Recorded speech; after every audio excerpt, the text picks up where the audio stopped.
हेर्नु भएन होइन जस्तो पहिलाको समयमा तपाईँहरूको फिल्म नगरीमा भनौँ न त्यति बेलाको एक अर्कालाई सपोर्ट गर्ने प्रचलन चाहिँ कस्तो थियो? अहिले मैले सपोर्टै पाइनँ, प्रिमियर सोमा पनि बोलाउँदाखेरि आउनु भएन कतिपय साथीभाइ भनेर अस्ति गुनासो व्यक्त गर्दाखेरि एकदम ठुलो यो बहस पनि भइरहेछ क्या। अनि रिसेन्ट मात्र तुलसी घिमिरे सरले पनि त्यसै गरी गुनासो व्यक्त गर्नुभएको थियो पहाड रिलिज हुँदाखेरि होइन, मैले साथ समर्थन पाइनँ, एउटा प्रिमियरमा भेट्ने बाहना भयो भने भोलि मान्छे के हो कति बेला मर्छ थाहा छैन र भेट्ने बाहना हुन्छ भनेर एउटा गुनासो उहाँले पनि गर्नुभएको थियो। यस विषयमा भनाइ के छ? पहिला के थियो तपाईँहरूको पालामा?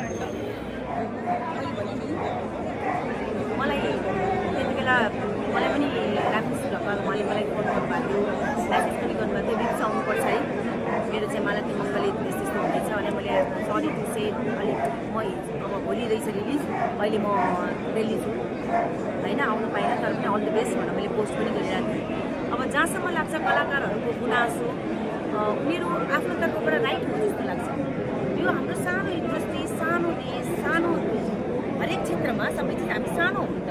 हामीले एकअर्कालाई खुट्टा तान्ने भन्दा नि एकअर्कालाई हातोमालो गरेर अगाडि बढ्यौँ भने केही पर्सेन्ट केही हदसम्म हामी चाहिँ खुस भएर अगाडि जान सक्छौँ। त्यही भएर सबैजना मिलेर हातैमालो गरौँ, एकअर्कालाई साथ दिउँ।